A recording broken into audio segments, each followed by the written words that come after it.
So everybody, we are back again. I am back. I am alive. I know I haven't been around in a while. I have been busy in between computers being broken and not physically being able to put content out there. But nonetheless, I've managed to sort something out and we are back with a good all things Arsenal podcast. And I'm, of course, joined by two legends, Jez and Kenny Ken.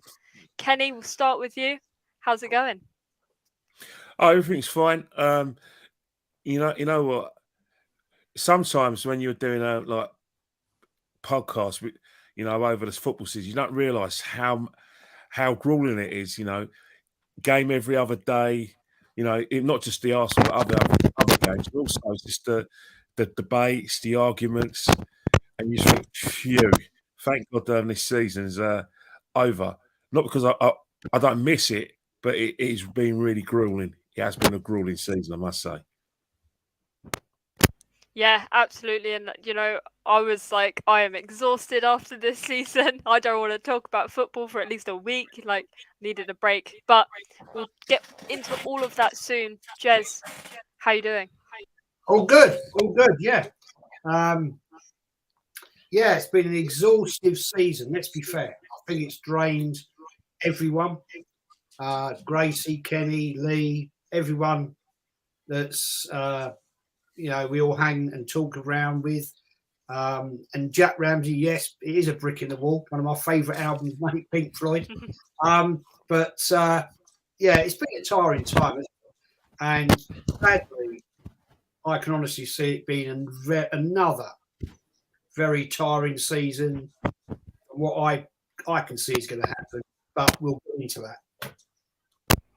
Yeah, absolutely. And we're going to look mainly on the transfer window or lack of transfer window, as I like to call it. Still no massive news of people coming into the club, but plenty to talk about of going out as well. We're going to get right into it. But we'll start with the main headline, and that is Alex Lacazette. He's gone. He's gone. He's ending his contract. In June the 30th, it will be over and he will no longer be an Arsenal player. Jez, we'll start with you. What are your thoughts on Lacazette? Will we miss him? And what does this mean? What does this mean for our squad? Gracie, I don't think we're going to miss him. Let's be fair. Last season, he was absolute rubbish. And unfortunately, for the money, was it 52 million we paid for that guy? He hasn't really ripped it up. Let's be fair. Aubameyang and him in their first season, they look very, very, very promising. But yeah, last year, man, he looked he'd had enough. He didn't want to be here, so get him out the door. Let's move on. Let's get somebody else in. But my question is, Gracie, who the hell are we going to get in of any quality to improve? I don't want a player that's going to come in and equal his performance, and I will come on to that later. But we need somebody who's going to be drastically better. And I know everybody out there is talking about Nketiah. No. That guy is not going to take this club to the level it should be. And that is a major concern for me. Yeah, I mean, there's many concerns. Sorry to interrupt. Sorry. Good luck to you, Laka. Good luck to you at Lyon. I hope things improve. You're coming to the end of your time, but you certainly didn't deliver at Arsenal. So, goodbye, good luck, and see you later. We ain't going to miss you. No, absolutely. I definitely won't be missing him. Thank you for what he did in the beginning, but the rest of it is history. I don't want to hear about it again. Good luck to him in Lyon. But this does mean something has to happen in this transfer window because we're out with a serious striker now. This is not a joke. This surely means if they're allowing Lacazette to run down his contract that they will bring in a striker that can fill that role. Kenny, what are your thoughts on Lacazette and the impact it could have on the transfer window now? I'm with Jez on it. Like, Alexander Lacazette has been a massive, massive bit of frustration for me, and a complete and utter disappointment because I look at him, and he's a player that you remember when he was first muted when he was going to come to the football club in 2016, 2017. You know, one of the things that we're looking at his goal record at Lyon, and he was smashing the goal charts. And I was thinking, oh, I can't wait to get him. I can't wait to get him. And we kind of looked at Giroud in a very negative light because that was a season when Leicester won the league. As much as Giroud scored an hat-trick in the last game of the season against Aston Villa, one of the things we remember is that goal drought where, Mesut Ozil was like the flavour of the month, and Giroud just wasn't at the races. He just wasn't scoring the goals, and I think that's one of the things that we're always going to remember. But Craig's got a stat, and I think 206 games, 71 goals, not bad, but for the money we spent. And for the fact that we actually needed a goal scorer, and he was meant to be the fox in the box, it's been a massive, massive frustration, disappointment, and last season just culminated the disappointment we felt because he was the guy we relied on after we bombed out Oba to get us a goal, to get us in the top four, and it just never materialised. So he came in with massive fanfare, but towards the end, we felt let down as a fan base. But in terms of moving forward, I have to say that we haven't discussed this, but I'm very, very, very, very worried, disappointed, frustrated with the prospect of Eddie Nketiah getting another contract extension because at all levels it's bad. It's bad for Balogun because we still haven't had a good look at him. Not during the league. We've looked at him during the Europa League games, during lockdown last year. But we haven't looked at him in the league. We haven't given him extended run in the side. So all we're looking at regarding my guy Balogun is whether he's going to do a good job at Middlesbrough. We want to have a proper look at him, and we rather that he, not Eddie, is the full choice striker who's going to try and push for that first team place. And that's why I'm frustrated about the whole Eddie thing. In terms of strikers, we're looking at, 8 goals and 8 assists last season for Gabriel Jesus in a very successful Man City side. He was brought in by Guardiola to be the successor to Aguero because of his work right outside the box. But, during the time he was at the football club, they kept on going back to Aguero, despite the fact they weren't happy with the work rate. So, again, we're getting a player who wasn't pulling up trees at Man City. And we're now looking at bringing him to Arsenal for what I really, really don't know. Because if you're talking about work rate, we've already got Martinelli. So we've got Martinelli for that. Why do we need another player like Martinelli? It is frustrating. But one thing I would say is that we may find that they're going to exhaust every day of the transfer up until the 31st of August. I can see that happening. Yeah, no, absolutely. And while we're on the topic of Nketiah and in that position, the rumours I've been hearing about Nketiah are ridiculous. We're talking rumours of 100k a week, some prestigious shirt numbers involved in that as well. And I just think this isn't the time for a young player like that to be put in that position. I think that's unfair to be put in that position. And at the point where he is in his career, being so young, that's a lot of weight, and he can't live up to what we need at the moment. And the fans will get short with it at the end of the day. And the massive thing we lacked this season was goals. So why not bring in a striker that I can say that, do you know what, he's going to fit straight in.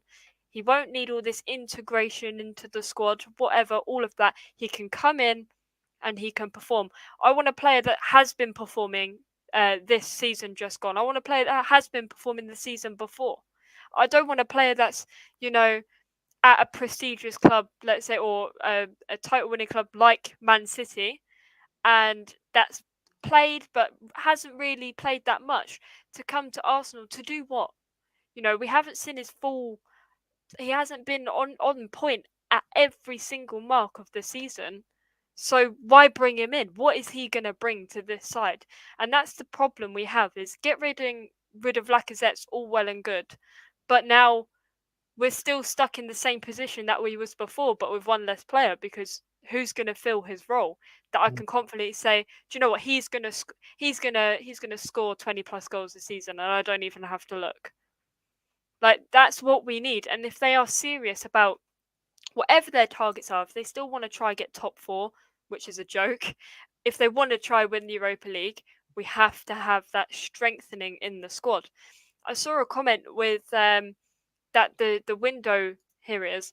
I don't think there's been much, because they're, at the end of the day, the window's still closed. You look at other clubs like Man City, they're already going out and getting it done. Already before the season even ended, they were agreeing terms with Haaland. What does that say? Big clubs do their business quick at the end of the day, so they can then pre-season, everyone's ready to go by day one. They don't even have to question it.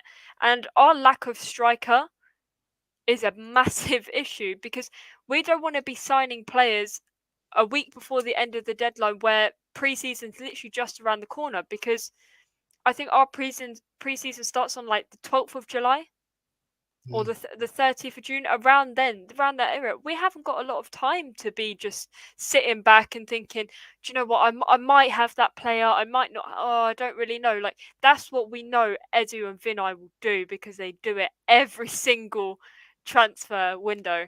They sit back, they think on it, and then at the end of the day, we're going to miss out. There's about 7 clubs that will be competing for top 4 next season. Those 7 clubs need to strengthen their squad, all of them.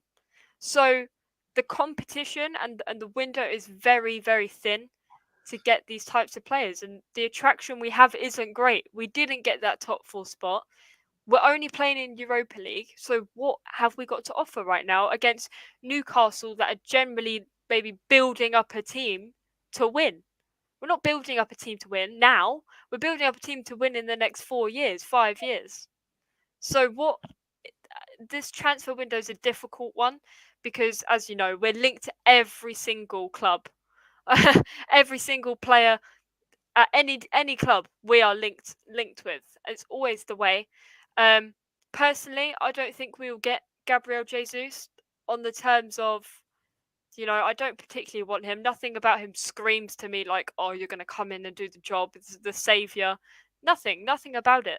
And there's rumours of other clubs coming in for him. Chelsea, Newcastle. So, goodness knows what's going to happen. But I want to bring our attention in a second to Saka.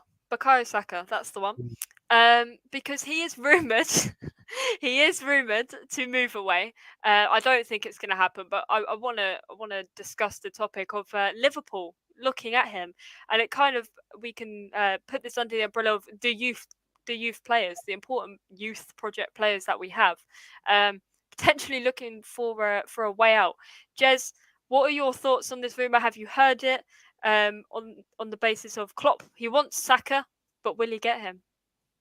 Yeah, I've seen the rumours. Gracie, knowing Arsenal and the stupid idiots that are in charge of our contract options, I doubt he will go. I certainly hope he won't go. But faith in the management that deals with all this business, you just touched on the point about Jesus. Real Madrid are looking at him. Yeah. If Real Madrid are looking at him and Arsenal, who's he going to go to? Really? I'm sorry, but this is the absolute epitome of where Arsenal Football Club are right now. We are a third league club for attracting players. Now, my fear is this: if Liverpool came in with Saka, with a world-class manager, Jurgen Klopp, who were fighting to win the Premier League, we're in the Champions League, And if he suddenly gets his head turned by Liverpool and he's getting talked to by Liverpool players, because we all know they all talk to each other. Yeah, it's like us on Instagram and WhatsApp. We all talk to each other, yeah? They do exactly the bloody same. So if he starts getting his head turned and he thinks, fancy a bit of that, and Arsenal, being Arsenal, and the money comes in and the offers are there, because Arsenal like to make out they're strapped for cash, which is absolute bullshit, then I could see that. I could honestly see that happening. I hope to God it doesn't happen. But if it does happen, I will say this. It proves the fakeness in Project Youth that Arteta likes to portray. Now, I was chatting with Lee and Kenny earlier on Insta. This guy must be pushed out of this football club. He must be forced to go, because he will, and he is currently destroying this football club. And I put a lot of blame on Arteta for destroying this fan base with false promise, lies, and also 2 or 3 channels who we all know who they are, and they must be called out next season for putting out their absolute rubbish, lies, and turning this fan base into what it is. It's an absolute disgrace. I will honestly say to you, Kenny, Gracie, all the people in the chat, I have never, ever, ever in my lifetime seen this football club in such disarray. It's shocking. Yeah, absolutely. No, I couldn't agree more. Kenny, what are your thoughts on a potential move for Saka? Do you think he's willing to go to a club like Liverpool, where he actually has a chance of kickstarting his career with a Premier League title? Well, that's the thing. It's gonna be a temptation, because it's not like obviously when me and Jets were in the 80s, where the attractive proposition was always the Italian league, Serie A, where you had the best players in the world, and they wanted to test themselves in Italy, and after that was probably La Liga. But now there's no need for Saka to test himself anywhere else but the Premier League, because he is going to be earning, one, a lot of money, and two, the Premier League clubs, virtually dominated European football. They have done for quite a few years, so it is a worry. Arsenal is no longer a club of any ambition whatsoever, and Jess is 100% right. That extends a lot from the fact that we've appointed a manager to learn on the job. A big club like Arsenal, that doesn't bode well. The fan base is, how do I say it, is condoning this, tolerating this, encouraging this, whatever you say. They invested their time in Arteta. In terms of like Bukayo Saka, right now he's starting for England, against Germany. Obviously he's going to be speaking to, players like Henderson, Alexander Arnold, who just played in 2 weeks ago in Paris for the Champions League final.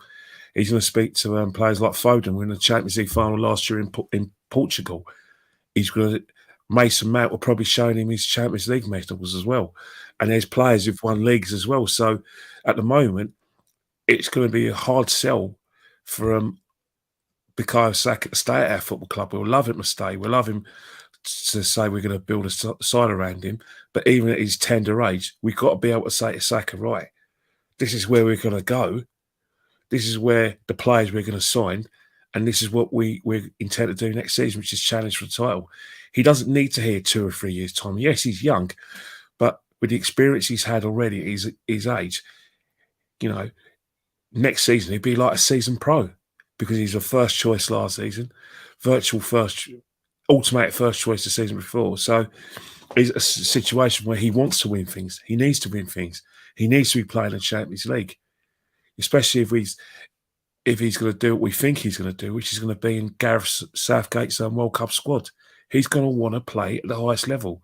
and it's not going to be Arsenal. Arsenal have to be realistic that he may force through a move. He will sign a new contract. There's no doubt about that. They'll probably talk him into it and say, look, like they did with Harry Kane at Spurs. Yeah, sign an 8-year deal, and then that way we get protected if City or Liverpool offer silly money. And then, we'll have a negotiator. We said, yeah, we can't stand in your way. I think that's what's going to happen. But, if City and Liverpool test his resolve, it'd be up to the player. But right now, as we speak, we can't offer Bukayo Saka anything other than maybe the odd challenge for the top four and, Thursday night football. He has to be playing in his mind in the Champions League, and it's not going to happen at Arsenal. No, absolutely. And, it's difficult with Saka because we know he was brought up in the academy and at Hale End, and he is Arsenal through and through. Supported it since he was younger, and to me, that's like the only reason I could see him like really wanting to stay and really trying. He played every game last season, I believe, every game. And he's playing for England. So the opportunities are there. It's whether he wants to win trophies or try again with Arsenal for another season or so, which, I think he will. I think these rumours to Liverpool are very weak from the player's perspective. I think he's happy at Arsenal and he's settled and he might not want to move, but it's the factor of, he's obviously going to go out and he wants to win trophies. He wants to be in the Champions League. He wants to be competing. He wants to be playing with the best players in the world. Is he getting that at Arsenal right now? No, because we're building a team of not world-class players and it's not getting us anywhere right now. So that's it on Saka, really. I think we've covered it there. I don't think he'll leave, but if he does, I wouldn't be shocked. But the other issue we have with these our youth players is people like Martinelli. Their contracts are running down, and they made the promise to us that no player will be getting into the final years of their contract. Where's that promise gone? Lacazette is running his contract down to the wire, really, on that threshold. So, where's these false promises? Like you were saying, Jez, there's too much false promises for PR and to get the fans on side to something that they don't actually want to be on side with. I don't want to be on side with this youth project and these false promises of, I don't want to be getting hyped up for something that's not going to happen, like getting top 4 with the team we had. We may have been close, but we still didn't get it because we bottled it big time as well. And way back in the season, it all is down to that. We're going to get into some of these comments here because there is quite a lot of questions for us and some really good discussions going on. But big up to all of you 22 in the chat. I do appreciate it. I am back again. I've had computer troubles, but make sure you go over to my Twitter at GracieBrown21 because that's where I'll be updating everyone on the craziness that is going down. But I promise you, I am trying my best to get everything fixed. But here we go. Any of you bought the new home shirt yet? I know I haven't. I have to admit, in about 3 weeks' time, I am going to the Emirates on a stadium tour for my birthday. So I do get the shirts on pure basis of family tradition. So don't come for me in the chat. It is something that has been going back to the very start. So I can't really not do it now. I have my own ways of protesting, but I will be going there. I will be looking around the Emirates. Hopefully, see Arteta and give him a couple of words. But I'm sure he's in Spain or something right now, living it up in the Maldives or somewhere else. But I'll let you know. I'll have a stern word, very stern word. Here we are, another one here. Yeah, I don't know if Haaland's contract was running out. If it was running out, you can negotiate like it was with Eddie. I think that's relating to getting business done early. The thing is, the rumours of City getting Haaland has been going on for a long time now. It's not something that's just come out of nowhere, and they haven't just. This was being rumoured the season before, even with Haaland's contract slowly running down. There's no harm in negotiating, but I think what City did was pretty much made it a done deal. So as soon as that window, that opportunity comes, it can be signed, it can be done on the day. So, you know, why can't we do that? There's no rules to say we can't do that. If we know our targets, well, negotiate early, because you got to get in there first with that player. Because if this player's getting offers from Real Madrid, potentially Real Madrid, Barcelona, City, Liverpool, they're going to think, whoa, that's too many here. Like, you know, some great clubs. You know, what one am I going to go for? They're gonna go for the one that is best suits them with money, location, and everything. So you have to get in there early, is what I think we're all trying to say. Is there's no point in sitting down and discussing it and thinking, oh, I don't know if he would fit. Just do it. Just do it. You don't go a week before you want to sign a player. You don't go choose them then. We know for months and months and months. Everyone's talking. The agents are talking. You know, everyone knows who wants to get who. It's just a matter of actually doing it, which I think Arsenal massively struggle with. Have you guys got any thoughts on that?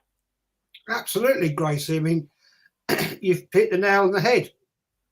I mean, Kenny, you and I will remember back in time when we had Sir Peter Hill-Wood and David Dean. Arsenal were always very secretive about their transfer business. Now, yeah, I know back in time we didn't have so much of social media, fair play. But when they went to do business, they did it.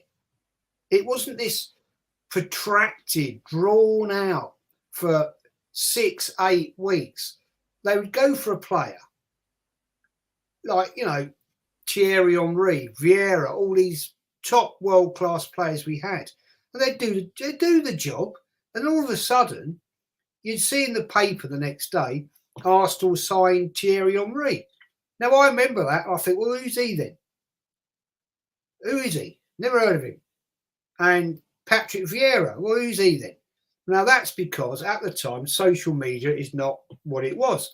But even if you go to the domestic market, you know, when we signed David Platt with, you know, Bruce Rioch's time, you know, when he came up from Sampdoria, I thought, oh, bloody hell, we've got David Platt, bloody hell. Now, it was all done quick.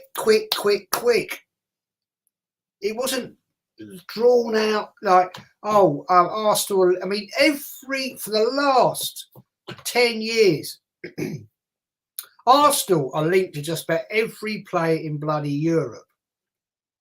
Yeah? Draxler, classic one. How many years were we were linked with Draxler? Nothing ever happened. Awar. I see we're linked again with Awar. This must be the 3rd year we've been linked with Awar. Yeah? And now we're linked with Jesus. Yeah? Oh, apparently, according to certain channels, we've agreed personal terms. It doesn't matter about agreeing personal terms. What matters is what the club will pay. And I'm sure in a bit we'll come on to this fella, this Italian guy, yeah? I know nothing about him.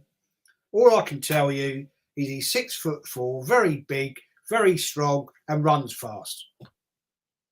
I'm not one of these people that sits all day. I haven't got 20 computer monitors around this room, right?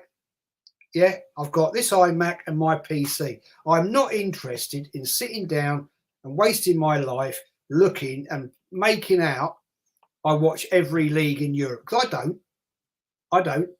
I'll be a liar. But Arsenal Football Club, for the last so many years, are just so slow at doing business. And it's embarrassing. Man City, Liverpool, Man United, Chelsea, Tottenham, yeah, they go in, they do the business, thank you very much, and they announce it 2 weeks later. No, not us. We will possibly announce 2 or 3 players just before the end of August. End of story. Yeah, absolutely. Kenny? Well, Jez is right because Jez, because if you remember rightly as well, remember the transfer deadline was actually during the end of the financial year, which was the 31st of March.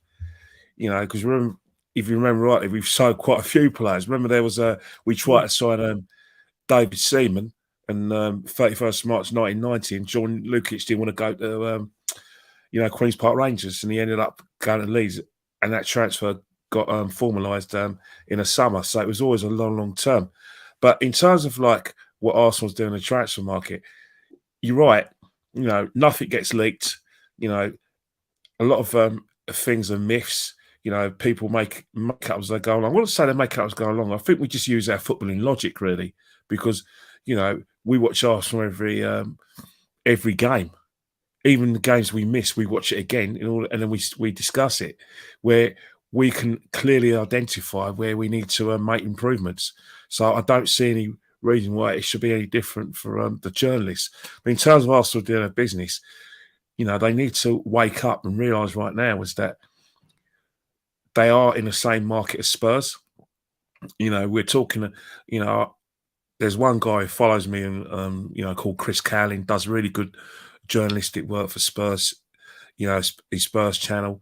And he followed me and I followed him back. So I grabbed him after we beat them 3-1 this season. But, moving forward, he's put out on his channel that Spurs are after Jesus, that they've made a £40 million bid. So in that respect, we need to get a march on Tottenham Hotspur and try to sell the club. Because right now, there are disadvantages. One of the biggest disadvantages is the fact we're in the Europa League. The biggest disadvantage is our manager. So we have to get our business done early. It's all well and good Arsenal saying, yeah, but we really want to get the players. We want to make sure that, that they're going to help, be the best sign ever. You don't always happen. You're still going to need bodies in. I think Arsenal are moving very, very slowly because we're not hearing anything. Nothing's guaranteed. I mean, we're probably going to move on to this, but we're now hearing about Shevchenko. Now when I hear about Shevchenko, we promised in some outlets, again, nothing confirmed. We promised him to play in his favourite position. Apparently, his favourite position is midfield, but he plays for City at left back. So we've got another Granit Xhaka. We've got the Ukrainian Granit Xhaka, because if his favourite position is midfield, then that's the position that Granit Xhaka occupies. Now, if my memory serves me right, Granit Xhaka divides opinion at this football club.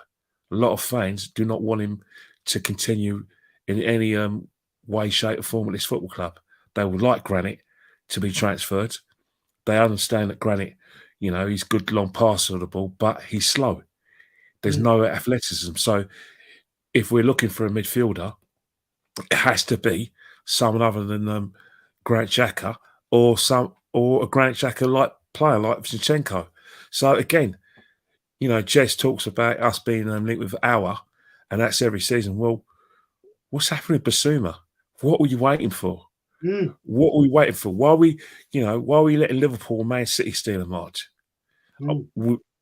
We're assuming that that he's ready to test himself at the highest level, and that he may be willing to come to the football club. Again, this is all rumours, conjectures. People have likened to the fact that he liked to post linking him to the football club, but we need to move quickly because he's highly rated. Yes, there's a court case that I'm sure we're all aware about, but we don't know the outcome of it. But business is business. He's still a fantastic footballer, and we have to be going for him. But there's other positions as well that we need to take seriously. There's no way that we shouldn't have cover at left back or right back. I say it's a great respect to Kieran Tierney, but Kieran Tierney didn't make the World Cup qualifying squad last week for Scotland because he's got a serious knee injury. So that's an urgent position of great urgency. We weren't happy collectively with Tavares, so we need to be seriously looking for a replacement of Kieran Tierney. And I say this with great ruthlessness, but we can't wait around for him to be the player that we want to be. If he's not fit and can't give us 38 games, then we're not going to win anything or qualify for any European tournament if we ain't got our first choice player playing. So there's a lot of things that need to be done. I mean, Jack Ramsey says the transfer window hasn't opened, and yeah, he's right. But players still need to be approached. You know what I mean. And deals have to be sort of discussed. All right, the paperwork probably won't be done, but all the groundwork has to be done now. You know, we're 1 minute we're hearing that Arteta is being given a massive war chest. And next thing we're hearing, well, yeah, he probably doesn't want 6 or 7 players. He wants 3 players. But when you're hearing about El Neni being offered a new contract and Eddie Nketiah being offered a new contract, that causes great concern because that's not the level of player that Arsenal want. You know, we know they finished the season well, but yeah, fine. But there's a reason why they didn't start games last season. You know, if you look at Eddie, if people go by stats, I hate stats, if you want to look at Eddie's stats, he's probably played about 50-something games. He's only scored 10 goals. That's not prolific. Probably half of those goals are in the last, running towards the top 4. So that doesn't leave us with any great stead. And I'll tell you one thing, I'll be absolutely angry that if he's playing the first game of the season in the beginning of August, I'll be fuming because this is not what the doctor ordered. I agree, mate. I agree. Yeah. The thing is, Kenny, at Brentford is Paula, Ivan Toney. Why the hell Arsenal Football Club? I mean, respect to Brentford, fair play to you guys, but Arsenal should be straight down the road and say, right, let's get in. But no, we ponce arse around, looking at Jesus and all these other players. Yeah, go in for him. Go in, get the deal done. He'll come to Arsenal. Oh, absolutely. He would come to Arsenal at the end of the day because, I'm not disrespecting Brentford Football Club, but let's get it right. Brentford Football Club are never going to win the Premier League. No. Yeah? Come to Arsenal, you'll get a better wage, you'll get a better setup, come to Arsenal. And I'm sure if Edu got off his bloody jet ski wherever he is in the world right now, got on the phone, got a plane home, or probably Edu's probably out in Brazil at Sao Paulo, having just wasted 3.5 million on a player we could have got for nothing. Yeah, that stinks to me, Kenny. A certain manager, George Graham, got sacked because of underhand dealings. You can't tell me, anybody, he has not got a backhander out of that. Well, that's the thing. One of the things that we talked about, with George as well, and we talked about Arsene. Arsene had the French market to himself. So, and he was able to move quickly. We don't have those sort of avenues. I mean, one of the biggest elephant in the room and I apologise for not mentioning, is Newcastle United. They've got a ton of money. They've got money to spend. And the fact is that they are going to be in the market for the same sort of players that we're in for. They ain't going to be in the market for players who are going to want to win the league yet. But give or take maybe a year or a couple of years, that will be their market that they will be going for because they have an unlimited budget. But at the moment, what will happen is if we don't move too quickly, then what will happen is that when we talk about personal terms, because of Newcastle's expenditure, there are going to be situations where we're going to get gazumped because of the personal terms that Newcastle are going to be able to, they're going to want to offer. Players who will be offered by probably 150 by Arsenal will no, Newcastle offered me 200, 250. So again, Newcastle are going to have to show ambition because of the money they've spent. And then their goal 100% will be a cup run, probably winning a cup and getting to Europe.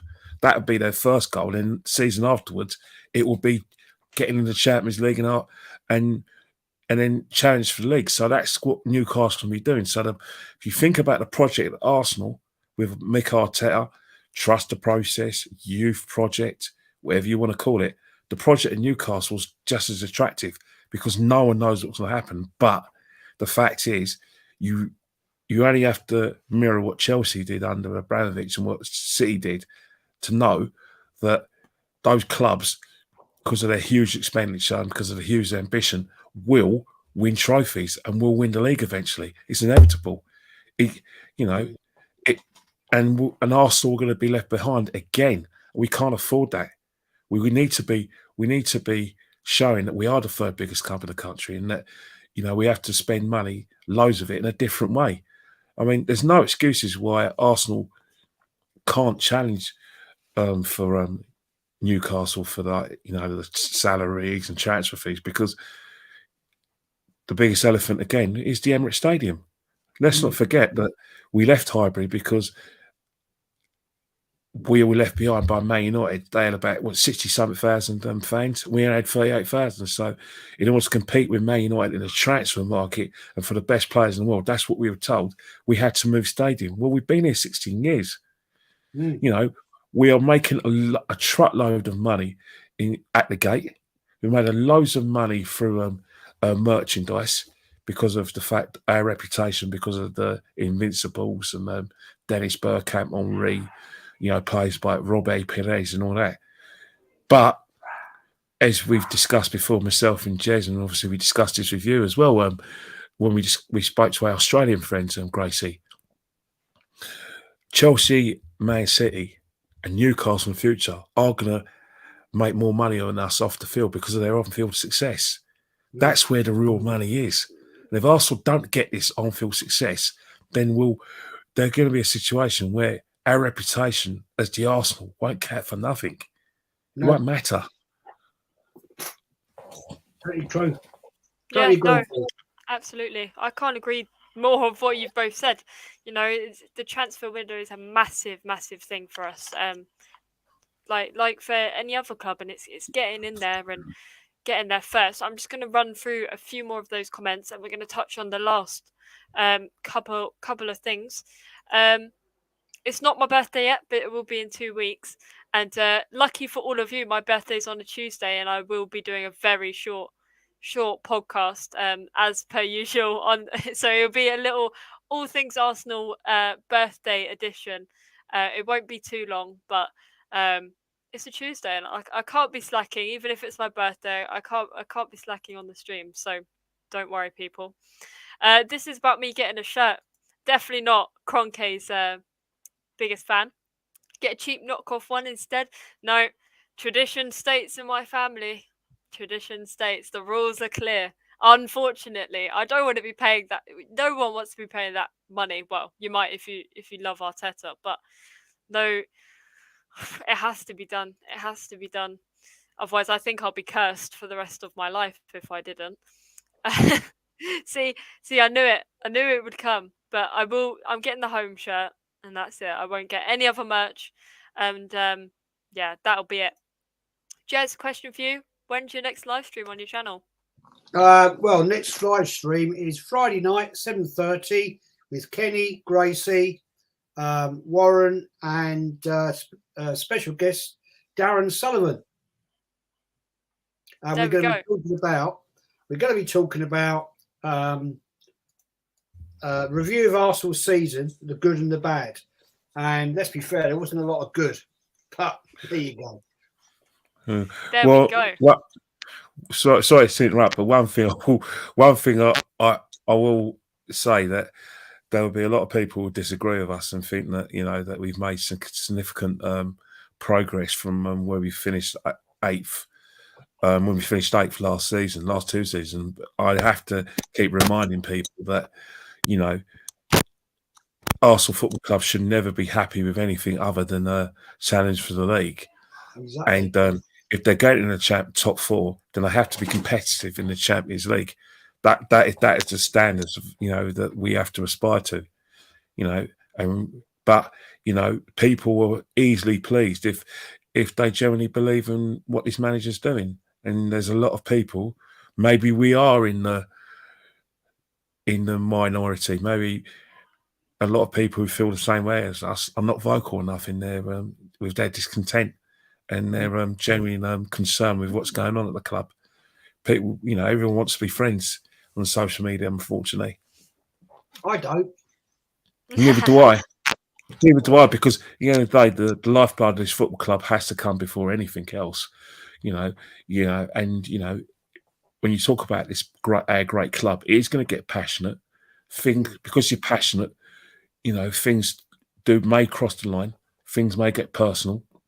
You always say, well, it's not personal, but the minute you tell someone that they're BSing or you're using language which is not Christian, then you are getting personal. And that's the thing. It's inevitable that you are going to get personal when we all want the same thing for this great club.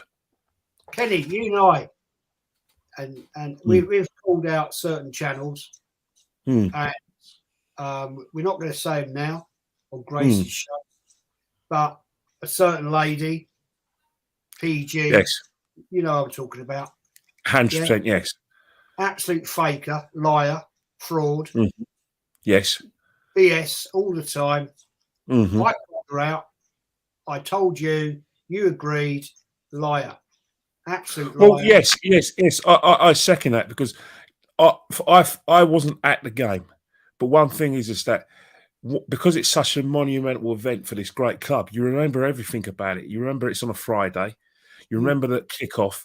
When you're trying to rush home for the game, you get stressed because it hasn't started yet. And you remember Elton Wellesby in like I said, the commentary booth. You present the program. So Bobby Robson was there. Yeah. You remember the fact. You remember that Brian Moore was doing the commentary. You never forget those sort of things. And it's even, I went to Paris, and I'll never forget the journey the night before, meeting up at Holloway Road. To get our coach all the way to London Medway, and then all the way to Dover, and then getting on the hovercraft to Calais, and then getting on that same coach to take us to Paris and getting to the, like the Stade de France, 10 hours before kickoff. I remember the whole surroundings. I remember the fact that, the surrounding areas were very poor. So when I saw what happened in last week in the Champions League final, it did surprise me. I actually expected that. Because that is exactly what I was trying to prevent when I had my Champions League final ticket. I wouldn't let my friend see his ticket because I generally could spot what was happening. Now, it wasn't as bad as what happened now, but there was a potential for big trouble. But because Paris was really, really organised, and they knew they'd get the tournament, they weren't allowing that to happen. And they didn't get the sort of notice. But it's certain things you just don't forget. You really don't forget, especially when that person recounts that story every time. You go on her Twitter, she recounts the story. She actually goes on TV shows and podcasts. What's your greatest memory? And she recounts the story. So if you recount the story so long, it has to be accurate. That's what I'm saying. But the thing is, we're digressing, Gracie. I'll just finish it here. I'll finish it here. Go for it. When I was on that comment, on her comment section, and she made the classic comment, I can't remember where I sat in the ground. Well, there's only one place you could have been, and there was no seating back then, because let's not forget, this was just after Hillsborough. Hillsborough had happened 4 months before. So the season, Liverpool hadn't played for 4 weeks. And you can tell me that you don't remember where you were sat. Well, when I said to her, you were in this part of the ground, in this quadrant of the ground, and there was no seating. Unless you wanted to sit on the terrace and you would see none of the game, then you're a liar. And I called her out. And she replied to me and called me a fake fan, and I was never there. Fair play. Okay. Well, I've got the programme and I've got the ticket. So sorry about that, my love. I wish I was there, but I was too. I probably didn't have the money, even though it was well, £5 then was probably worth about 50 quid then, wasn't it? Well, the fact of the matter is, and the other thing is, Kenny, is that person we know, name begins with J, ends with N, he didn't have a season ticket, and he made out he was there. So how did he get there then? There's loads of people want to be associated. The same thing with 1966 World Cup. I'm sure there's 500,000 people who said they were there. It's like me saying I was there. I wasn't even born. Back in time, even if you had a season ticket, you had to have the tokens for away games. Yeah, it wasn't a given. You had to like attend so many games to get that. And I'm not going to go on. Gracie, sorry, Gracie. It's fine. All up for a good discussion. It's been a while since we all had a chat. Just a couple more comments here. I was seeing about the Platinum Jubilee here. Just a fun fact why I haven't been active is because I was actually very lucky enough to be sitting in the South Grandstand at Buckingham Palace. Oh my God! Did you play? Did you actually perform? I wasn't playing. No, I wasn't playing, but I was very gladly watching everything. I saw the Queen come out multiple times. I was in full view of the balcony. So you have the Mall, and then either side was the grandstands, and I was on the South Grandstand. So I had full view of the centre, sitting down. It was lovely. The atmosphere was amazing. So congratulations to Her Majesty, because it was very amazing. You know what? It was great to watch because obviously, I like to see people enjoy themselves. Because the thing about it is that obviously I'm a lefty, but one thing I've always respected and liked the Queen. I've always thought Prince Charles was a cool dude. There's something about him. I thought this guy's cool. I like him. But obviously, in terms of what the royal family, I don't watch everything of the royal family. One thing I do like is that I thought it was a great show that was put on by the BBC, and I thought the performances were great over the 2 days. I watched quite a lot of it, but obviously I switched over to other channels, and I just think, to see people really enjoying themselves in this country, that really made me happy because Dave, we've had a couple of bad years in terms of COVID, and to see it, regardless of whether my political leanings, the fact is, loads of people turn up and had a great time, enjoyed themselves, and I think that's one thing I got from it. Is everyone was having a really good time. Yeah, but I digress. I could talk about it all day about the Royals. I'm a big fan and a big buyer of history. But anyway, we're going to get on to the final question. It's short and sweet, and it's how many players do you think we're actually going to buy this season? Jez, I'll start with you.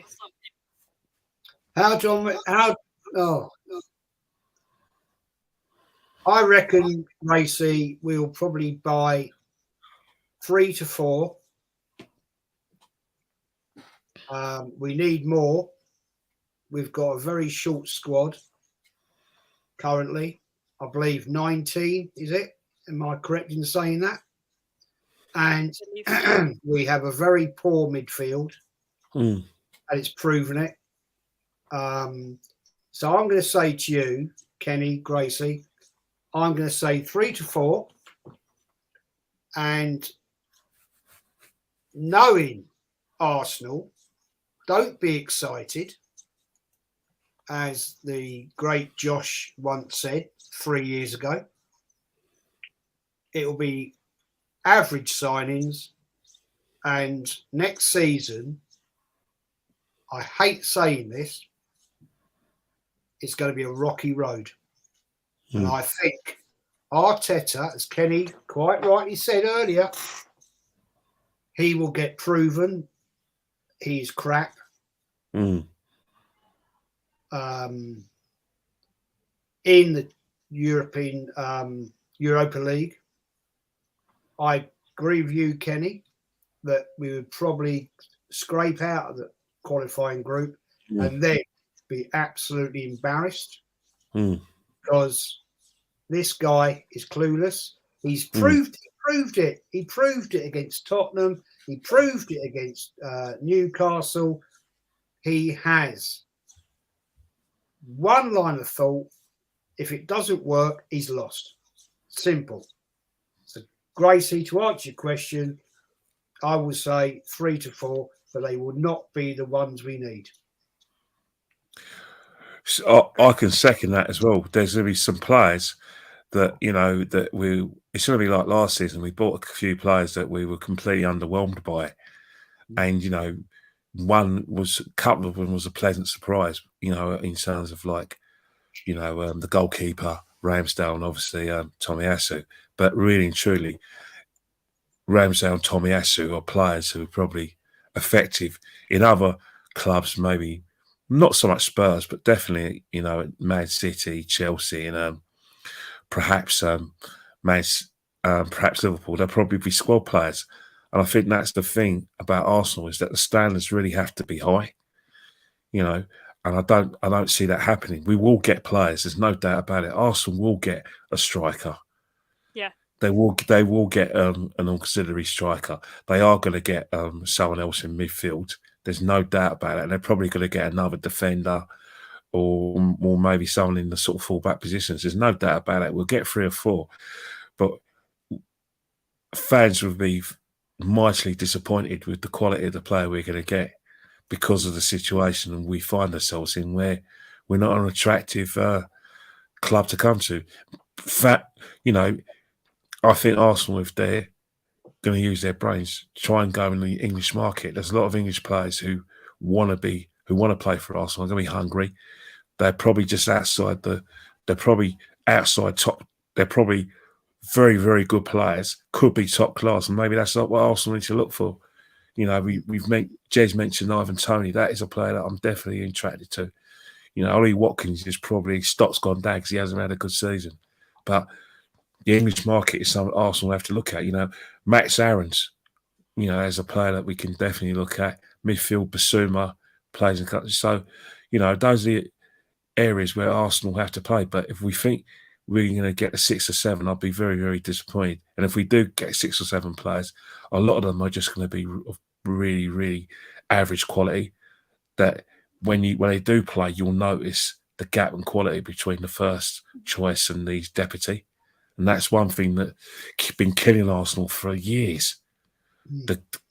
It's not so much the caliber of player; it's his replacement. It's so bad. It really is so bad. Hence the fact that we do struggle. Unless, whether Arsenal fans like it or not, they don't like me using the S word or the T word. It has to be an embarrassment for Arsenal fans that even when Spurs are at their worst, they still finish above us regularly. And even this season, I'm never going to let go of the fact that Spurs left the back door open, left the windows open, left the safe open. And all we had to do was take advantage and steal a march on the top four, and it didn't happen. Man United left everything open and we finished above them. But it's not because of playing great football, because they just down tools as soon as they lost 5-0 to Liverpool. After that, I think deep down we kind of knew they weren't going to get the top 4, that they didn't care, especially against rivals. And then so it really was us. And West Ham just didn't have enough quality towards the end because they didn't sign in January. So it was really ours. Whether we get this opportunity next season, we can only create that opportunity if we get quality players. If we don't, God help us. Yeah, absolutely. I think I'm just going to go right on it and say 3. And it's definitely not what we need, but that's realistically what I can see. And I feel like it's going to be lastminute.com at the very end of the transfer window. We're not going to hear anything for a long time. And, that's just the way it goes. I'm just making a prediction based on the past. That's how it goes. We usually sign about 3 or 4 players on deadline day alone. So, I'm really, really hoping that they can get what we need done and do it quickly. As soon as that window opens, I expect within 2 weeks to have something, at least. 100%. That's a minimum. That is a minimum I am asking for. On it. Sorry, Gracie. One more thing about that as well. Someone made a point to me that with the World Cup being in a friend of mine is a Leeds fan, with the World Cup being in November, December, that maybe what will happen is that the January market might be maybe busy because players would have made an impression during that World Cup. So, maybe Arsenal may make use of that January market. But then again, if they somehow find themselves challenging for the top four, then I suggest that they use it, but they won't. It's only been one market, and it's frustrating. But there are players out there, there are managers out there who are available. No one in football is unavailable. Just because you've got contracts, you make them available. You do. You make an offer, it gets turned down. Simple. You know what I mean? I think the excuse menu to replace players who we don't really want, like the Jackers, doesn't exist. The excuse menu to replace a manager we don't want doesn't exist. You just make Arsenal is a very coveted job, but it only becomes like a massive job, an attractive job if you don't have cabbages behind the scene. And we have too many cabbages at this football club. Absolutely. I couldn't agree more. I'm just going to touch this last question because I promised that I would. The words are jumbled up. I think it said, if we give time to Mikel like Emery, can we finish fourth? What do you think? The answer is no. Because there's a difference. Emery is a title winner, and where he goes, he wins. He didn't have the backing of our board.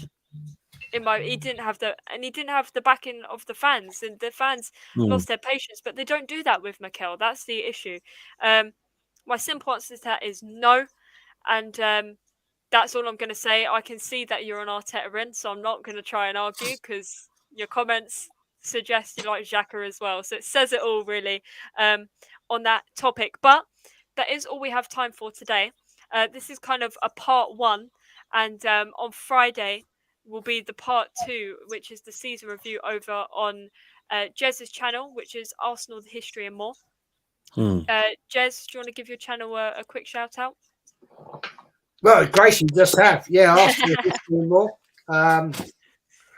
It's basically Friday night. We're going to be looking at a review of the last season, the good and the bad, with Kenny, Gracie, Warren's team talk, and Darren Sullivan.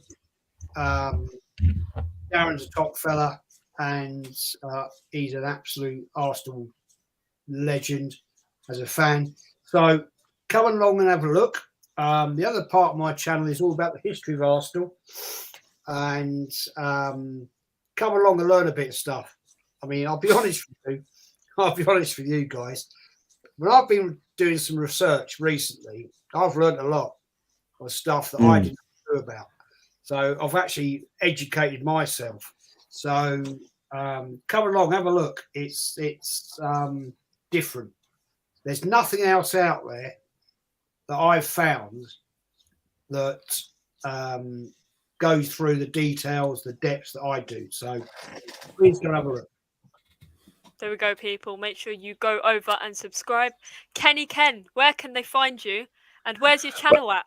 I need to see it. So that is something that I don't. It's not under construction, but it is under discussion. But in terms of you can find me on Instagram and Twitter. Instagram's more fun because people don't have sort of a stiff back on Instagram like they do on Twitter. Twitter is for a small platform, it's very judgmental, and for me, it's too heavy because I think people do fall out and they take things way too personally, and they try to ruin your life and try to cancel you on it. So I try to stay as mindful. But in terms of the channel, I'm just enjoying myself, going on other people's channels. But the temptation is very, very strong, but very strong because certain reasons. I can see the fun you're having having your own content. It's yours, isn't it? It's yours, something you created. So when it works, you think, done well here, mate. You know what I mean? So I do get it. Mate, Kenny, you'd be like on fire. Yeah. You'd be on fire, man. Well, it's something. It's not under construction, but it's definitely under discussion. There we go, people. You never know. We could be seeing it soon. But big up to you. Thank you for coming on. Because I know it's been a while since I've put anything out there, but we're all good. I figured out a way. We are back, and hopefully I can get more regular again now that I've sorted everything out. But bear with me, people. Go over and follow my Twitter at GracieBrown21 because that is where any updates, they'll be over there. If you want to DM me something, if you're interested in what you want to see on my channel, please go over there. That is where I do all the business and like that. But be up to all of you. Thank you for tuning in, smashing the like button. We have just hit 670 subscribers, so we're getting there slowly. Make sure you share the stream, and that's all I have to say. But for now, Arteta out. Arteta out always.